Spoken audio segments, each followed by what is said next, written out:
Hello friends, welcome back to ખુશીસ kitchen.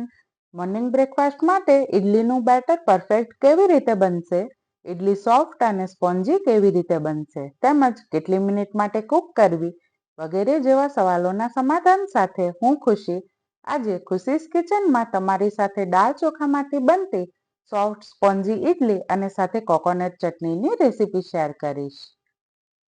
Soft spongy અને fluffy idli બનાવવા માટે મેં અહીં 1 વાટકી લીધી છે. આ વાટકીના માપથી મેં અહીં 3 વાટકી ચોખા લીધા છે. મેં અહીં ખીચડિયા ચોખાનો ઉપયોગ કર્યો છે. ત્યારબાદ એ જ વાટકીના માપથી 1 વાટકી અડદની ફોતરા વગરની દાળ લીધી છે. ત્યારબાદ ચોખાને 2 થી 3 વાર પાણીથી વોશ કર્યા બાદ તેમાં પર્યાપ્ત પાણી એડ કરી 7 થી 8 કલાક માટે પલાળી દઈશું. તેવી જ રીતે અડદની દાળને પણ 2 થી 3 વાર પાણીથી વોશ કરી 7 થી 8 કલાક માટે પલાળી દઈશું. 8 કલાક પલાળ્યા બાદ તમે જોઈ શકો છો ચોખા અને અડદની દાળ બંને સારી રીતે પલળી ગયા છે. એટલે તેમાંથી હવે પાણી અલગ કરી લઈશું. ત્યારબાદ મિક્સર જારમાં ચોખા એડ કરી સાથે 1 મોટી ચમચી ખાટું દહીં એડ કરીશું અને પર્યાપ્ત પાણી એડ કરી સ્મૂથ બેટર તૈયાર કરી લઈશું. આ બેટરને આપણે એક એરટાઇટ ડબ્બામાં કાઢી લઈશું અને બાકી વધેલા ચોખાને પણ આ જ રીતે પીસી લઈશું. ત્યારબાદ મિક્સર જારમાં અડદની દાળ એડ કરીશું અને જે વાટકીનું માપ દાળ ચોખા માટે લીધું હતું તે જ વાટકીના માપથી 1 વાટકી ચોખાના પૌવા લઈશું. તેને પણ સારી રીતે વોશ કરી ભીના કરી લઈશું અને દાળ સાથે પૌવાને પણ મિક્સર જારમાં એડ કરી લઈશું.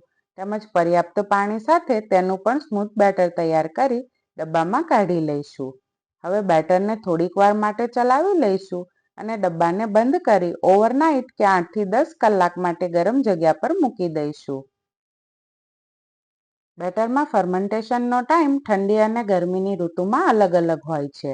ઠંડીમાં આથો આવતા 8 થી 10 કલાક થાય છે, તેમજ ગરમીના મોસમમાં બેટર 4 થી 5 કલાકમાં જ તૈયાર થઈ જાય છે. ઓવરનાઇટ રેસ્ટ આપ્યા બાદ તમે જોઈ શકો છો બેટર ખૂબ જ સરસ ફર્મેટ થઈ ગયું છે. આવી રીતે બેટરમાં જાળી પડે એટલે આથો પરફેક્ટ છે એમ સમજવું. તો ફ્રેન્ડ્સ, દાળ ચોખાની ઇડલી બનાવવા માટે બેટર એકદમ પરફેક્ટ બનીને તૈયાર થઈ ગયું છે. હવે બેટરમાં સ્વાદ અનુસાર મીઠું એડ કરી બરાબર મિક્સ કરી લઈશું. ત્યારબાદ ઇડલી એકદમ સોફ્ટ અને જાળીદાર બનાવવા એક ટિપ્સ શેર કરું છું. આ ટિપ્સથી જો તમારા બેટરમાં આથો પણ નહીં આવ્યો હોય તો પણ ઇડલી સોફ્ટ અને જાળીદાર બનીને તૈયાર થશે. એક બાઉલમાં 1 કપ જેટલું બેટર એડ કરીશું. ત્યારબાદ તડકા પેનમાં 2 ટેબલસ્પૂન પાણી અને 1 ટેબલસ્પૂન તેલ એડ કરી ગરમ કરી લઈશું. ત્યારબાદ બેટરમાં 1 ટેબલસ્પૂન ઇનો ફ્રૂટ સોલ્ટ એડ કરી તરત જ તેના પર ગરમ કરેલ તેલ અને પાણીના મિશ્રણને એડ કરી લઈશું. એક જ દિશામાં ચલાવી લઈશું. બેટરમાં બબલ્સ આવશે એટલે ઇડલી જાળીદાર બનીને તૈયાર થઈ જશે. ત્યારબાદ તરત જ ઇડલીની પ્લેટને તેલથી ગ્રીસ કરી લઈશું અને તેમાં બેટર એડ કરી દઈશું. ત્યારબાદ અગાઉથી જ સ્ટીમરમાં પાણી ગરમ કરવા મૂકી દીધું હતું. હવે તેમાં ઇડલીની પ્લેટને મૂકી 10 મિનિટ માટે ઇડલીને સ્ટીમ કરી લઈશું. ઇડલી કાચી રહી જશે એમ વિચારી ક્યારેય ઓવર સ્ટીમ ના કરવું. 10 મિનિટમાં ઇડલી એકદમ સોફ્ટ અને સ્પોન્જી બનીને તૈયાર થઈ જશે. તેમજ કાચી પણ નહીં રહે. હવે ઇડલી તૈયાર થાય ત્યાં સુધીમાં ફટાફટ કોકોનટ ચટણી તૈયાર કરી લઈએ. કોકોનટ ચટણી બનાવવા માટે 1 કપ લીલું ટોપરું, અડધો કપ ડાળિયા, 1/4 કપ રોસ્ટેડ છાલ ઉતારેલા સિંગદાણા, 2 થી 3 લીલા મરચા, આદુનો ટુકડો, લીલા ધાણા, સ્વાદ અનુસાર મીઠું તેમજ ખટાશ માટે દહીં અને પર્યાપ્ત પાણી ઉમેરી ચટણી તૈયાર કરી લઈશું. જો તમને થીક ચટણી ના જોઈતી હોય તો તમે તેમાં વધારે પાણી પણ ઉમેરી થિકનેસ ઓછી કરી શકો છો. ત્યારબાદ વઘાર માટે ગરમ તેલમાં રાઈ, લીમડી પત્તા અને સૂકા લાલ મરચાં ઉમેરી ચટણી પર એડ કરી દઈશું.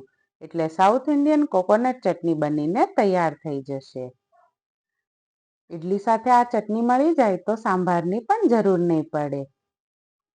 હવે 10 મિનિટ થઈ ગઈ છે. તમે જોઈ શકો છો ઇડલીમાં છરી એકદમ ક્લીન બહાર આવી છે. હવે ઇડલીને પ્લેટમાંથી ડિમોલ્ડ કરી લઈશું. તમે જોઈ શકો છો અમુક ટ્રીક સાથે ઇડલી એકદમ જાળીદાર અને પોચી રૂ જેવી બનીને તૈયાર થઈ ગઈ છે.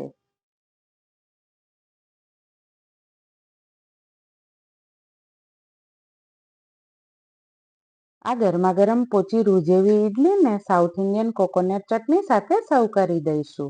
એટલે ઈડલી સાથે બીજી કોઈ પણ વસ્તુની જરૂર નહીં પડે. તો ફ્રેન્ડ્સ, અમુક ટ્રીક અને ટિપ્સ સાથે આ પરફેક્ટ બ્રેકફાસ્ટની રેસીપી તમને પસંદ આવી હોય તો વિડીયોને લાઈક કરી તમારા ફ્રેન્ડ્સ અને ફેમિલીમાં શેર કરવાનું ભૂલશો નહીં. અને જો હજુ સુધી તમે મારી ચેનલને સબસ્ક્રાઇબ નથી કરી તો સૌપ્રથમ ચેનલને સબસ્ક્રાઇબ કરી બેલ આઇકન પર પ્રેસ જરૂરથી કરજો, જેથી મારા આવા જ નવા વિડીયોની નોટિફિકેશન સૌથી પહેલા તમને મળે.